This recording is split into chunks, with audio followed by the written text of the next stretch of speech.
चुमेगी। श्री कृष्ण कहते हैं जो हिम्मत से चलते हैं वह अपने जीवन में आगे बढ़ते जाते हैं, जो हिम्मत खो जाते हैं वह पीछे रह जाते हैं। जब हम अपना लक्ष्य बना लेते हैं और उसे पाने के लिए की जान लगा देते हैं, लेकिन जब हम उसे लक्ष्य को पा नहीं सकते तो हम टूट जाते हैं और हमें उल्टे सीधे विचार आने लगते हैं, और वह विचार ऐसे होते हैं जो हमें और कमजोर बनाते हैं। इसलिए हम आपको आज हौसले और साहस बढ़ाने वाली ऐसी बातें बताएंगे। जब भी हिम्मत टूटे तो याद रखना आपका आज का दिन आपके आने वाले दिन का परिणाम है। जब भी हिम्मत टूटे तो उसे समय अपने आप को संभाल लिया तो निखार जाओगे, और अगर नहीं संभाला तो बिखर जाओगे। हमारे दुखी रहने की सबसे बड़ी वजह यही है कि हम छोटी छोटी बातों को बड़ी वजह बना लेते हैं और इसी वजह से हम दुखी रहते हैं। आपको अपने जीवन में हमेशा कोशिश करते रहने चाहिए, क्योंकि सही दिशा में किया गया प्रयास आपके बंद दरवाजे खोल देता है। प्रयास हो अटल तो हर मुश्किल भी आसान नजर आती है, क्योंकि जो जीवन में हौसला रखते हैं वह दुनिया बदलने का हुनर रखते हैं। जीवन में काम ऐसा करो कि पहचान बन जाए, चलो तो ऐसे चलो कि चलने के निशान बन जाए। जिंदगी तो हर कोई काट लेता है, अगर हिम्मत है तो ऐसे जियो की मिसाल बन जाए। हम सभी को जीवन के दौर में ऐसे कहीं बाहर निराशा का सामना करना पड़ता है कि हम गलत दिशा में सोचने लग जाते हैं, लेकिन जब हम यह समझने लग जाते हैं कि किस समय हमें क्या करना है तो हम जीवन में आगे बढ़ते ही जाते हैं। जब हम किसी ऐसे व्यक्ति के बारे में सुनते हैं जिसे की सफलता के ऐसे आयाम स्थापित किए हो, ऐसे व्यक्ति को देखकर कि हमें भी ऐसा बना है, ऐसा सोचकर एक दो दिन उसके बारे में सोचते हैं और मन ही मन ढेर सारे प्लान भी बना लेते हैं। फिर आगे चलकर यह एहसास होता है या लोगों द्वारा एहसास कराया जाता है कि यह तो हम कर ही नहीं सकते। फिर यहीं से हमारे 2 दिन की ऊर्जा खत्म होने लगती है और हम यह मान लेते हैं यह नहीं कर सकते, और फिर रोज की तरह वही जिंदगी जीने लगते हैं और खुद को आगे बढ़ाने वाले सपना शुरू होने से पहले ही खत्म हो जाते हैं। तो उनकी सफलता का राज क्या है, उनकी सफलता की पूंजी क्या है, जो आम होते हुए भी सफलता की राह पर चलते हुए खास बना देते हैं। जीवन में हर कोई सफलता के मार्ग पर जाना चाहता है। अगर इन बातों को ध्यान रखा जाए तो यही बातें हमारी सफलता के लिए सफलता की पूंजी बन जाती है।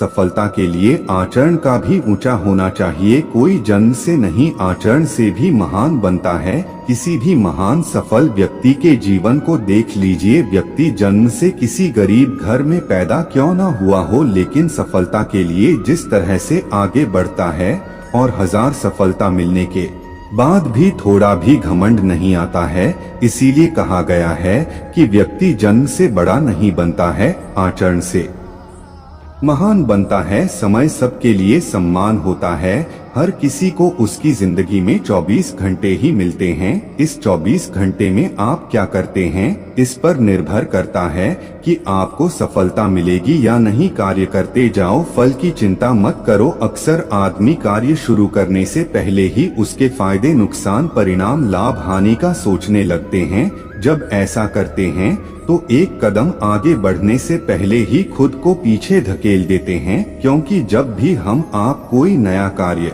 करने जाओगे तो आपको यह एहसास कराया जाएगा कि यह तो आप कर ही नहीं सकते। लोग मजाक बनाने लगते हैं और बस यही वक्त होता है इन सब बातों को नजरअंदाज कर देना और अपनी मंजिल की तरफ बढ़ते जाना। कोई कार्य करना है तो दूसरे से पूछने की बजाय खुद से सवाल करना, और हमेशा यह याद रखो कि डर के आगे जीत है। किसी के सामने जिक्र कीजिए कि आप कुछ ऐसा करने जा रहे हैं तो किस तरह से लोगों के तरह तरह के भ्रम आपके लिए फैलाए जाते हैं और आपको आगे बढ़ने से पहले ही रोक दिया जाता है। लेकिन आपको अपना लक्ष्य ही दिखना चाहिए। अगर आपको सफल होना है तो आपको सफल लोगों के साथ रहना होगा।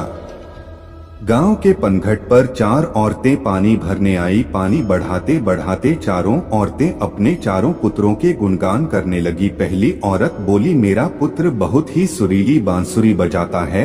जो भी उसकी बांसुरी की धुन सुनता है वह मंत्रमुग्ध हो जाता है। मैं ऐसे पुत्र को पाकर बहुत प्रसन्न हूँ। दूसरी औरत बोली, मेरा पुत्र बहुत ही बड़ा पहलवान है। उसकी बहादुरी के दूर दूर गांव तक डंका बजता है।